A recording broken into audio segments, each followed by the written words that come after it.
Hello and welcome to the Literary Lair. Young adult literature has taken on a new life in this world. Not only young adults are allowed to enjoy it anymore. Anyone can read it. Kids, the elderly, young adults, regular adults, even babies. Okay, maybe not babies. But it's still amazing how a format that was previously thought to be dreck is now entering the mainstream, or rather has already entered the mainstream. How many movies in the past decade were adapted from young adult novels? Harry Potter, Chronicles of Narnia, Percy Jackson, Twilight, Divergent, The Fault in Our Stars, and what we're talking about today, The Hunger Games. Now, I read the book back when I was in 8th grade, so does the book hold up? It's been about 4 years since I read it, and 4 years that I spent reading true dreck, like Before Dishonor. So, I've rambled enough, let's get right to it.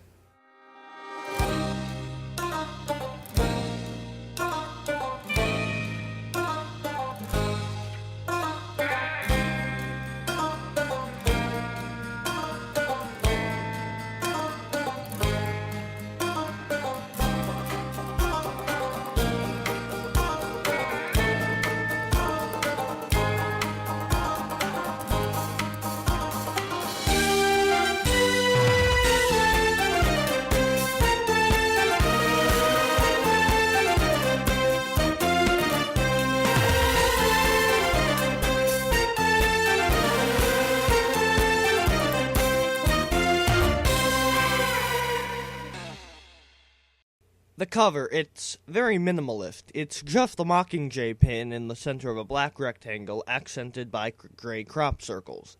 Doesn't say much about the book, but sometimes that's to the book's advantage. Let's get to the actual story. The book opens up with our protagonist, Katniss Everdeen, narrating about her life and about Panem, which is what America becomes in the dystopian future. Makes me wonder what the rest of the world thinks. Is it just America and the rest of the world has been decimated? Or are they just sitting on the sidelines and waiting for America to destroy itself? So is America still doing that Panem thing? Yeah, not sure what that's all about, but I don't think they're gonna tucker themselves out like we thought they would. Ach, I say we give them another 10 years and they'll get themselves set straight by then. Katniss hunts for animals with her friend Gale to feed her family as food is scarce in the dystopian future. A rebellion occurred a long time ago, and as punishment, they have an event every year. The titular Hunger Games. Who said it? Who said it? Where one boy and one girl aged 12 to 18 from each district, and there are 12 of them, are chosen to fight to the death in this gigantic arena with forests and deserts in it. When that year's games come around, the girl who is chosen is not Katniss, but Katniss's younger sister Primrose. This is bad. Not just because their district, District 12, hasn't won a game in like 20 years, but because it was Prim's first year in the running. But there's a catch. Another girl from the district can volunteer to save Prim. But no one is willing to do that, except for Katniss. I volunteer! I volunteer as tribute! The male tribute is Peeta Mellark, who Katniss has a prior relationship with, as he gave her food for her family when her family was starving. Katniss and Peeta are taken to the capital with their drunken mentor, Haymitch Abernathy, victor of the 50th Hunger Games, the last time that District 12 won, who instructs them to watch and determine the strengths and weaknesses of the other tributes. Stylists are employed to make each tribute look his or her best. Katniss's stylist, Cinna, is the only person at the Capitol with whom she feels a degree of understanding, since he's the most real person there. Most of the others in the Capitol are fake, like Hollywood, but Cinna is a genuinely good person. The tributes are publicly displayed to the Capitol audience in an interview with television host Caesar Flickman, and have an attempt to appeal to the television audience in order to gain sponsors. Sponsors send them stuff during the games that could help them, food, weapons, tools, etc. During this time, Peeta reveals on air his longtime unrequited love for Katniss, and Katniss believes this to be a ploy to gain sponsors, which isn't a bad idea. Everyone loves a good love story. After they train, the games begin. Nearly half of the tributes are killed in the first day of the games, but Katniss relies on her well-practiced hunting and survival skills to remain unharmed and concealed from the others. A few days into the games, Katniss develops an alliance with Rue, a 12-year-old girl from the Agricultural District 11, who reminds Katniss of Prim. No one from her district was willing to save her, I guess. In the meantime, Peeta appears to have joined forces with the tributes from the richer districts. However, when he has the opportunity to kill Katniss, he instead saves her from the others. Katniss's alliance with Rue is brought to an abrupt end when... well... Rue dies, motherfucker. Rue is killed by another tribute, whom Katniss then kills in self-defense with an arrow. Katniss sings to Rue until she dies and spreads flour over her body over a sign of respect for Rue and disgust toward the capital. This is a tangent, but this reminds me a lot of MASH after Alan Alda took over creative control. The kid's dying and no one does anything to stop it. It's just expected that they send kids to die. Aged 12 to 18. Once you're 18, you're out of the running. Why? Why in the lives of 23 kids every year? This scene, it just shows how bad it was. Because all the other deaths, they were in self-defense. Katniss didn't really kill unless they tried to kill her. Like when she killed the guy who killed Rue. Everyone else shot to kill because they were raised to believe that this is just life. And this is how it's been for more than half a century. That's why this book is so good. If it can get me fired up like this, you know it has to be good. Also, funny coincidence that I bring up MASH when President Snow in the Hunger Games films is played by Donald Sutherland, father of Kiefer Sutherland, and the actor who played Hawkeye Pierce in the 1970 Robert Altman film.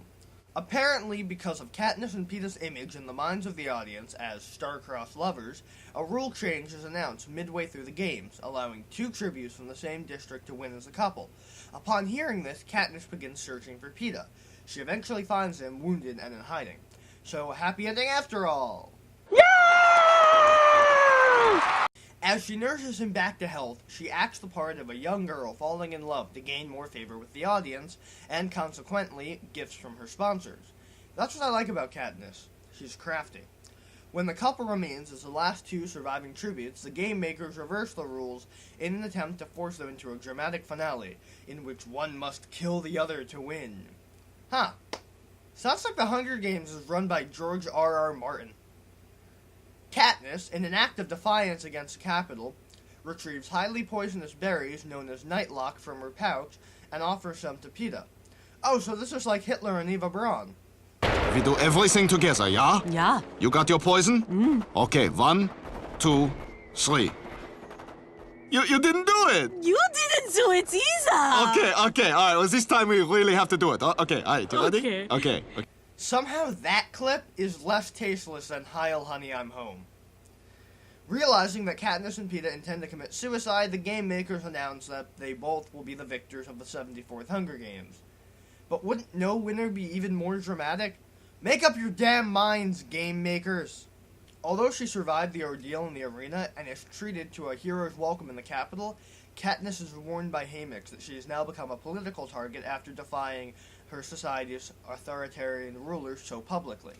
Afterwards, Peeta is heartbroken when he learns that Katniss's actions in the arena were part of a calculated ploy to earn sympathy from the audience, because, spoiler alert, he really did have feelings for her.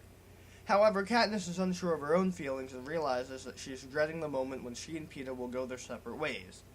But they won't, because when you win, you get a house in the winner's circle. You'd be practically neighbors. And that, my friends, was The Hunger Games. Was it a good book? Oh, hell to the yes! It had everything! Bones, freaks, sneezing, trance, stilts, throw-up music, backpacks, sea lions, Ron Wood, groups of guys with afros and graduation caps, geeks, Sherpas, a Jamaican nurse wearing a shower cap. Okay, maybe it didn't have everything, but it did have a dystopian future, believable main characters, a great plot, and even got me fired up into a full-on rant. If you still don't think this book is good, well, that's your opinion. I happen to think it's awesome.